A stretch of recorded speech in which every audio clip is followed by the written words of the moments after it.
नमस्ते भारत। आप सभी लोगों को ये जानकारी तो होगी ही कि आज भारतवर्ष के राष्ट्रवादी चैनल रिपब्लिक भारत ने अपने 2 साल बेमिसाल पूर्ण किए हैं। सर्वोत्तम, अति उत्तम, माँ भारती को समर्पित 2 साल।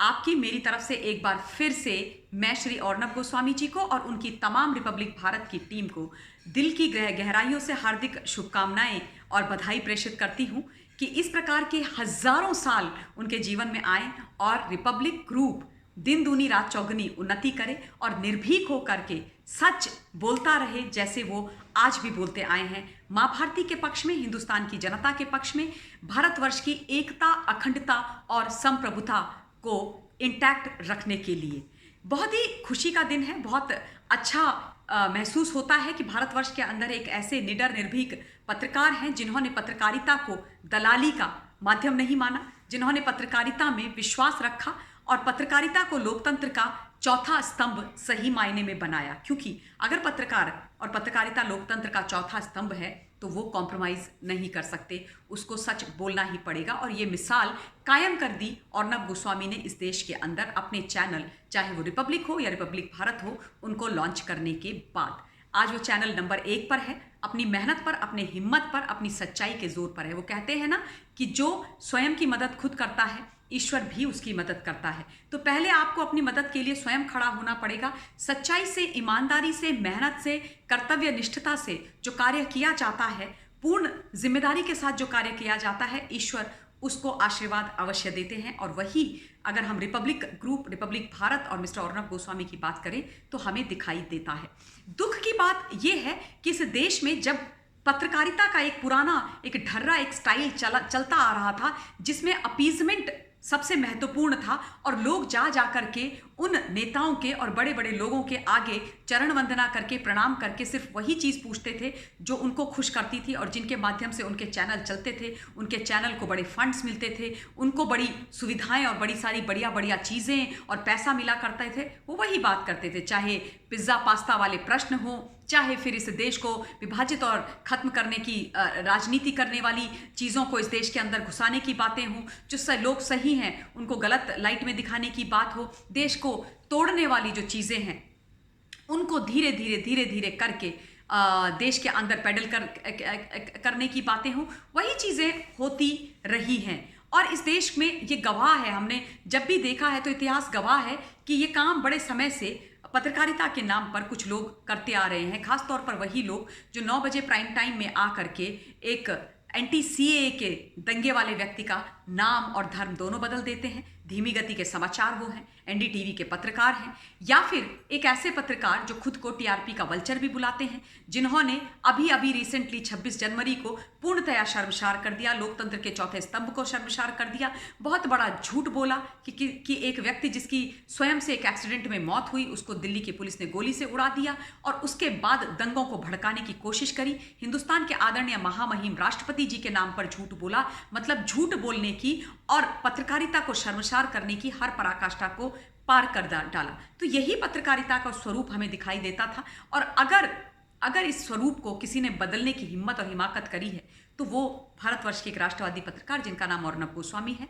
और मैं उनके साथ में खड़ी थी, हूँ और रहूंगी। इसमें मुझे कोई भी परेशानी नहीं है, क्योंकि जो भी व्यक्ति इस देश के बारे में सोचेगा वो सही का साथ अवश्य देगा। और उसी श्रृंखला में मैं भी खुद को खड़ा पाती हूँ इस राष्ट्रवादी पत्रकार के साथ, इस राष्ट्रवादी चैनल के साथ, जिन्होंने बहुत ही महत्वपूर्ण निर्णय लिए और उसके बाद अपनी पत्रकारिता को एक मिशन बना डाला देश को सर्व करने का।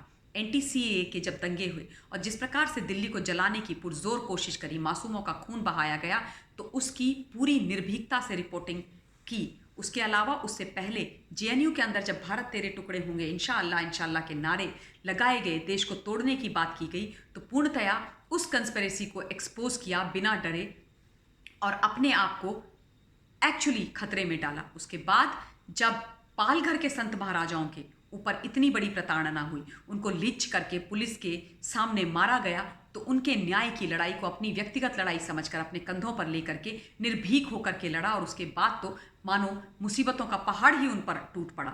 उसके बाद उन पर 200 एफआईआर हुई, उन पर और उनकी पत्नी पर एसिड अटैक हुए, उनके पीछे पड़ा गया।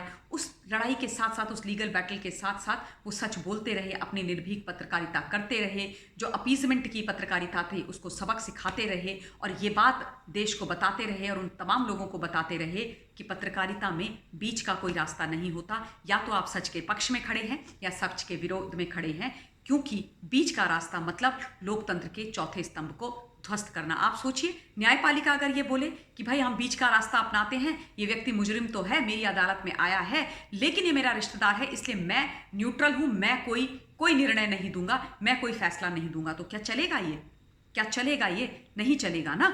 उसी प्रकार से पत्रकारिता भी है, और यही एक बहुत बड़ा पत्रकारिता में परिवर्तन अर्नब गोस्वामी ने अपनी पत्रकारिता के माध्यम से किया, जो बहुत उन दलाल पत्रकारों को पसंद नहीं आया जो सिर्फ और सिर्फ अपीजमेंट की जर्नलिज्म करते थे और इस देश को धता बता रहे थे, इस देश को बिल्कुल पूरी तरीके से खत्म करने के लिए उन पॉलिटिकल पार्टीज के साथ लगे हुए थे जिन्होंने सिर्फ और सिर्फ इस देश का दोहन किया, देश की जनता का दोहन किया अपनी राजनीति के लिए, अपनी राजनीति को बचाने के लिए। उसके बाद एक बहुत ही महत्वपूर्ण मोड़ आया जब सुशांत सिंह राजपूत की न्याय की लड़ाई हम सब ने लड़ी, और उसमें हमारा साथ दिया मिस्टर अर्नब गोस्वामी ने। उसके बाद तो जिस प्रकार से सरकारी तंत्र उनके पीछे पड़ गया महाराष्ट्र का, उसने हर पराकाष्ठा, हर सीमा रेखा पार कर डाली, चाहे वो न्यायिक सीमा रेखा हो, संविधान की हो, देश की सीमा रेखा पार कर डाली। ये केस उड़ता हुआ सीधे सीधे पाकिस्तान चला गया, पाकिस्तान भी अर्नब गोस्वामी के पीछे पड़ गया। चाहे माफियाओं की सुपारी आने से बात हो, चाहे पाकिस्तान बीच में आने की बात हो, चाहे पूरी सरकारी मशीनरी का गलत इस्तेमाल करने की बात हो, सुशांत के न्याय की लड़ाई के बाद तो एकदम मिस्टर अर्नब गोस्वामी के जीवन में एक तूफान सा आ गया, और सारे के सारे लोग उनकी जान के दुश्मन बन करके खड़े हो गए। सारे के सारों का एक ही ध्येय हो गया, ये जो गिद्ध वाला जो गैंग है, कि किसी प्रकार से नोच कर इस व्यक्ति को समाप्त कर दिया जाए। और उसके बाद आपने और मैंने देखा कि उनकी पत्नी पर, उनके बच्चे पर, उन पर कई तरीके के अटैक हुए, कई तरीके के उन पर केसेस हुए, उनको जेल में डाला गया, जेल से वो बाहर आए, उसके बाद भी उनको प्रताड़ित किया गया, आज तक उनको तंग किया जा रहा है। लेकिन अर्नब गोस्वामी की सच्चाई के जज्बे को, सच बोलने के जज्बे को, देश को सर्व करने के जज्बे को, जनता के सच्चाई को पुरजोर आवाज़ में हर रोज़ 9 बजे प्राइम टाइम में अपने इंग्लिश चैनल में और 7 बजे पूछता है भारत में रखने से कोई नहीं रोक पाया। तो ऐसे व्यक्ति के साथ खड़ा होना आपकी, मेरी, तमाम हिंदुस्तान की जिम्मेदारी है, और हम वो बहुत बखूबी निभा भी रहे हैं। बहुत बहुत बधाई आप सब लोगों को भी कि आपके अपने चैनल ने 2 वर्ष आज संपूर्ण किए हैं, और सुशांत की न्याय की लड़ाई हम इसी प्रकार से लड़ते रहेंगे। मिस्टर अर्नब गोस्वामी हमारे साथ थे, हैं और रहेंगे। सच बोलने की जो सज़ा उनको मिली है वो देख करके मेरा मन बहुत व्यथित होता है। एक 74 वर्ष के पिता को न्याय दिलाने के लिए, एक व्यक्ति जिसकी बहुत ही रहस्यमयी तरीके से मृत्यु हो गई, उसके न्याय मांगने के लिए एक व्यक्ति को इस प्रकार से प्रताड़ित किया जा रहा है।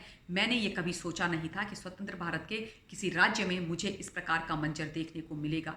जब उन सारी चीज़ों को सोचती हूँ, वो विजुअल्स मेरे दिमाग में घूमते हैं जब मिस्टर गोस्वामी को उनके घर से उठा करके ले गए थे, या फिर जिस प्रकार से उनको तलोजा जेल शिफ्ट किया गया था, तो मन बहुत ख़राब हो जाता है। सुशांत की तस्वीरें दिमाग में आती हैं, सुशांत की पुरानी चीज़ें जब सुनती हूँ तो मन बहुत दुखी हो जाता है। लेकिन फिर से अपने आप को इकट्ठा करके यही सोचती हूँ कि लड़ाई है, लड़नी है, और जंग हम ही जीतेंगे, क्योंकि जो सच बोलता है, जो सच का साथ देता है, ईश्वर भी उसका साथ देता है। धर्म रक्षति रक्षति, यानी कि जो धर्म की रक्षा करता है, धर्म भी उसकी रक्षा करता है। इन्हीं शब्दों के साथ मैं अपनी वाणी को विराम देना चाहती हूँ। इस वीडियो के लिए इतना ही। बहुत बहुत धन्यवाद। जय हिंद, जय भारत।